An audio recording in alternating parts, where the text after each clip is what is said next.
Welcome back to my channel. Today our very special guest is Keanen. Hello, I'm Keanen, also known as Karmella Barr, whom you can see right here on my bosom.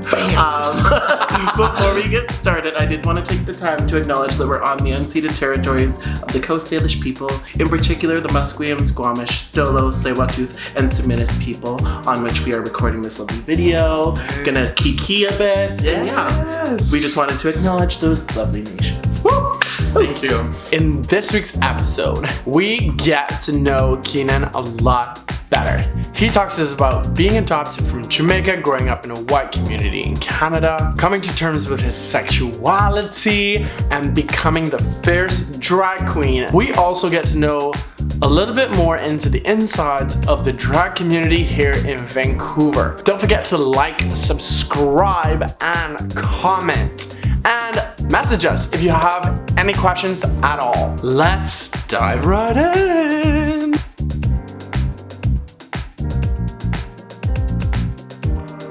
Sorry about what I said. I'm just trying to have some fun. Don't worry, don't lose your head. I didn't mean to hurt anyone.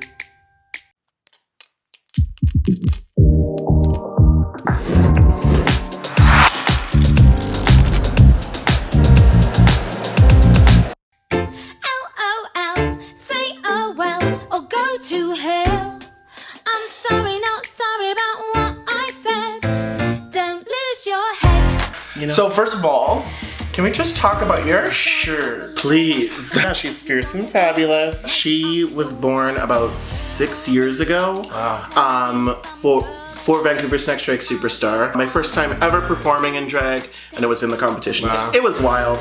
She did not do very well the first time, but she did it. But She it was happened. there. It happened. So let's dive right back to the beginning on how you grew up, your family dynamic, etc. I want to know everything. The whole tea.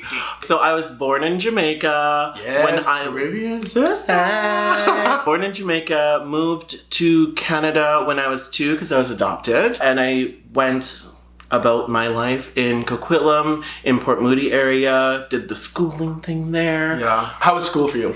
Was it hard? Was it easy? I mean, I think there were certain... Bullied? Yeah, like there were certain aspects of school that's hard, but I think for the most part I had a pretty reasonable time in school. Like there were some challenges, but I tried my hardest to like be as bubbly as I could, and like I liked being that person that like I'm gonna sound like I'm tooting my own horn, but like I did feel like I had a lot of connections with other people. I didn't necessarily have like a set group of people that I hung out with all the time per se. Yeah. As I got older, that happened, but like toot your horn. yes, wah, wah. But yeah, I think as I got older, there was certain people that I gravitated towards more. I think just being a black gay child who was adopted, it's just like there's a lot of identity things that For sure.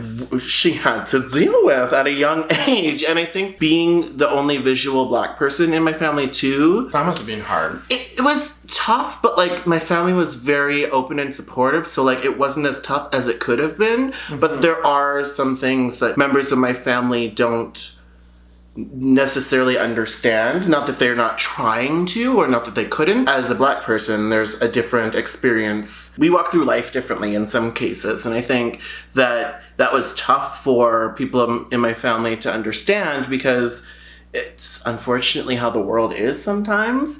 But they were very supportive, and I love them dearly. Yeah. Did you experience any racism growing, like in school or growing up? In Canada, because it was primarily white in Coquitlam. Yes, very very white. I would say that the like racism I experienced mostly was like many of my friends would be like, oh, like you're not black enough kind of thing. Yeah. So it was like, in a way, it was like, I don't want to say reverse racism, but it was like you so were it the was kind of stereotype of what black was. I always got like, oh, you must be good at sports kind of thing, or like this, that, and the other. And it's just like, girl, I don't do sports. I like swim sometimes, but like that's about it. It's a no for me. It's a firm no. This is the only war paint I bear on my body. But yeah, definitely the flack for like not meeting certain stereotypes of what a black person is. Also, I just think that like racially, yes, I was different from many people and I noticed that. But then also with sexuality, like I came out when I was 15. Came out to my mom first, and she was like one of those people where it's like girl, I knew kind of thing. And I was like, well, thanks, Mom! Yeah, you could have told me. Yeah.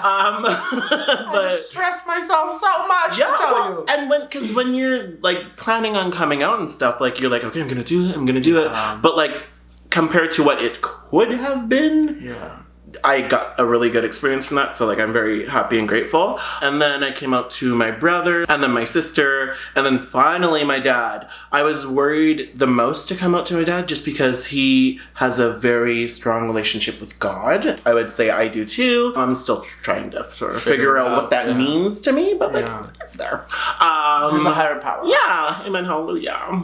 I wanted to make sure I had my immediate family on my side, right? Support. And of course they did, came out. It definitely took time for him to process, which I think with even the most progressive parents, like it will take a bit of an adjustment. But yeah, we're great. He asked me about partners and stuff. That's good. Very single.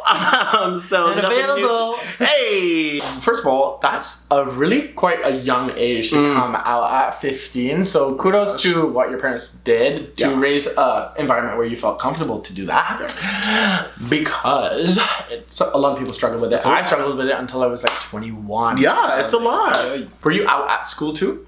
That's just the thing. It's like, I'm one of those people that it's like, she's quirky. You know what I mean? So people always kind of, I think I kind of defaulted to the like maybe she's a little, a little We're not fragile. sure. I don't know. But I sort of got that like default, like, yeah, he's probably gay. Yeah. And like, no one fully talked about, I guess, but people were like, yeah, he's probably gay. Surprise! Here I am! When I came out, she was out. Yeah. I can't stop giggling. Yeah, you are giggly. How did you get into drag? Like, what made you want to try it? What was the initial phase that you were like, this is something I want to get into? I did the behind the scenes of the Vancouver Drag Superstar. I volunteered for Outlook TV that year, and I was like one of the reporters, and I got to go to the finale of it. I think it was 2014, and I got to interview everyone behind the scenes and like just see how it all went down, and it was like literally like being on Broadway. It was quite wild. That's cool. All the set pieces that people created, all the costumes, and just seeing everyone because you get ready downstairs. That was part of the challenge, and I was like, oh, that's so cool.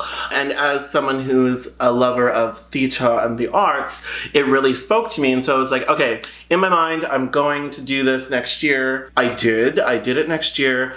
Didn't expect to like advance as much as I did. I made it to round 2 the first time I did it. How many weeks is it? 4 weeks, so halfway. Pretty good. That's pretty for my first time ever. Bam. Yeah, I didn't even do my face then. It was like my sister's friend who like helped me with makeup, and every time I did the show, like all the judges were like, oh, we want your makeup more draggy. And I was like, glam? It was like a little subdued, like now looking back, but like it wasn't bad by any means, but it wasn't like fully elevated or exaggerated, I guess. But now even like, I wouldn't even say that this is a super draggy face. Like it's, her look in general is just more of a soft one, if I do say so myself.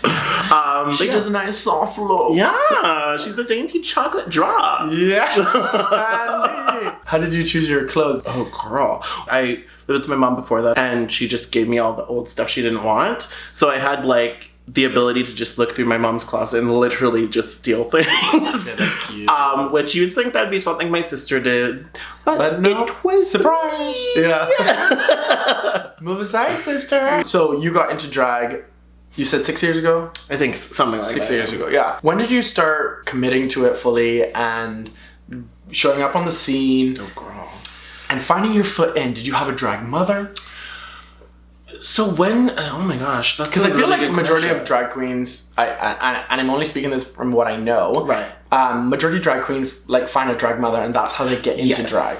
The thing with drag families is I think that's more of like an American thing, if I'm understanding it correctly, because it comes from like ballroom culture and like very NYC House of Love Asia kind of thing. Yeah. Not to say that like it's not prevalent here, but it's not exactly the same. Yeah, like I am part of a drag family and I do have drag mothers, but like if I'm going by the definition of what a drag mother is, which is the first person to like actually put you in makeup, that would actually be my mom. As I like kept going out and doing drag, I met other performers in the city, like Peach Kabla and Isolde Baron is a pair of drag moms that I have. Cute. So yeah, they're my drag mom family. Yeah, I when we said like you have a drag family, I said yes, and then some. So yeah, and then I'm an aunt to many of the new drag babies. I'm a cousin. I actually made a drag family tree on a Google Doc just to see how like intricate it could be, and it's wild. Like I'll link it to you later. It's like I want to see that. Second cousins twice removed. Like it's a lot. I want to see this. It's really wild. Honestly, she's professional. So did you have a hard time finding your way into the drag community? Like finding acceptance, etc. I wouldn't say so, just because like doing VNDS, like once you're in it, like it's happening and you just need to be okay with that. That you're in it. Like it is happening to you. So part of me wishes I had more of a gentler entrance into it, but I'm also happy that it was just like a kerplunk, make it happen. I think the way I did it, I had to learn as I went. Yeah. And I think that helped me more because I had more time to process it, but I was also still doing it. Whereas if I did it more in a gentler way, I don't think that I'd be able to have as deep of a connection with the other people that I have now if I were to do it in more of a subtle way. Got that. I would think. It's like you threw yourself in the deep end and you're like, swim, bitch, swim! Honestly, like, make it work. Yeah. Make it work. Sell the garment.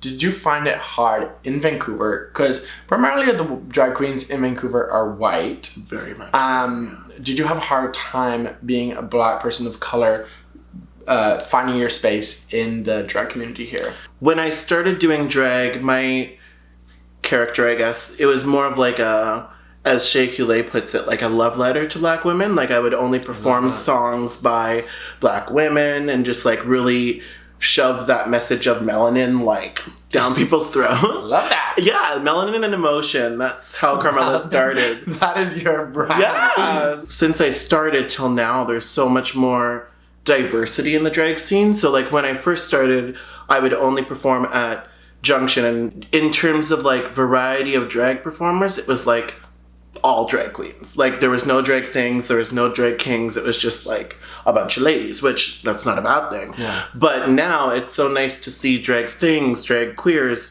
like whatever, and it's people just literally embracing the art of drag, and I think that's important because drag isn't one thing. Like I think with shows like RuPaul's Drag Race and everything, like many people are like, oh, you have to be a cis male to do drag, when that's just simply not the case. If you have a story and you're able to throw a look together, put on a lip, call it a day, like get on that stage. The diversity now is great, and even with performers of color now, it's awesome. I love that. I think that is so important because you're absolutely right. Whenever I even think of like drag, I instantly think of cis males dressing in drag. So it's so important for like accentus and allowing people to of all different backgrounds and feel the fantasy, diversity to just get up there and do what they want. Are you seeing a lot more diversity here in Vancouver? I don't know. Like no, not as much as I'd like to. I think in the drag scene, like I said before, like there's a little bit more, but it's tough because when we talk about drag and stuff, there's only a certain type of drag, like mostly the cis white men that do drag. I feel like their fan base, it's easier for people to connect with them. Why? I don't know.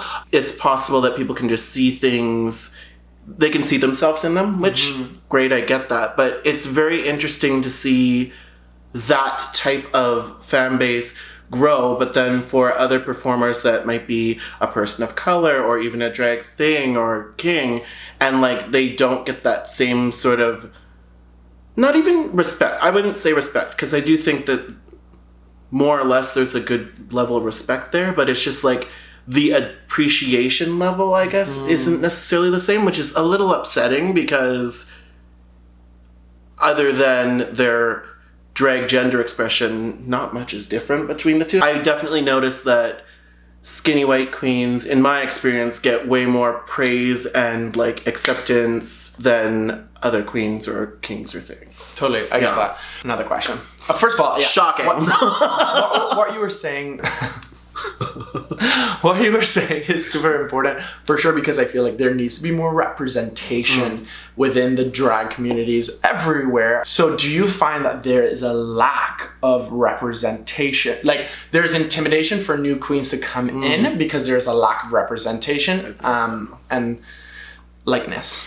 I totally think you nailed it. I think it's intimidation because first of all, I don't think that for whatever reason, they don't think that they're going to belong into the community. So there's that. Seeing people that literally don't look like you, or you feel like you could never get to that level. So you're like, oh, well, why bother kind of thing. But like, even though that there's more diversity in terms of drag performers, like racially, we're still such a small subset. And like, not that that's like a bad thing. It's happening more. People of color are starting to perform in drag, which is great. And if you're someone out there that really loves the art of drag and you just so happen to be a person of color, even if you're not, like, do it. Do it. But I would like to see more performers of color on stage. I think it's very important. I do think at first it was like intimidation for whatever reason, but now I think more so the more that we normalize different types of drag performers, hopefully people kind of show up and show out. I think one thing that you've said to me today that has like really opened my mind and impactful moment for me is that drag is truly a self-expression, right? And you can it's about the makeup, it's about the hair, it's about the performance, it's about the outfits, it's about everything. And you can do drag in any way you want to do drag.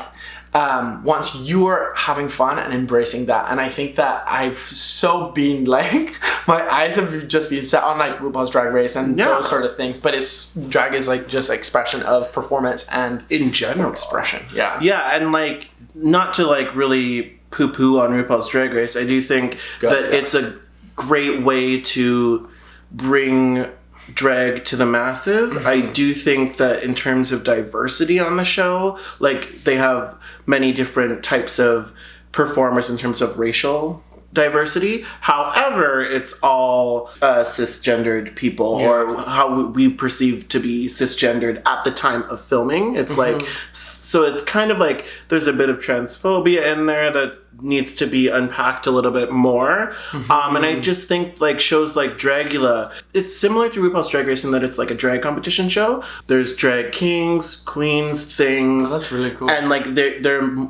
they focus more on like horror and stuff, which is like kind of cool. It's not for everyone, but if you're looking for a drag superstar, that doesn't necessarily only have to be a cisgendered person. You know what I mean? Totally. Like if you're creative, you're creative. Yeah, if you're creative, do it. Yeah, so I think that, RuPaul has definitely done many good things for the drag scene, but I just feel like it's more so the cis drag performers that have been put on that pedestal, and I think now it's been like almost 13 seasons. It's like, okay, let's open it up a little bit more and see like what else we can get.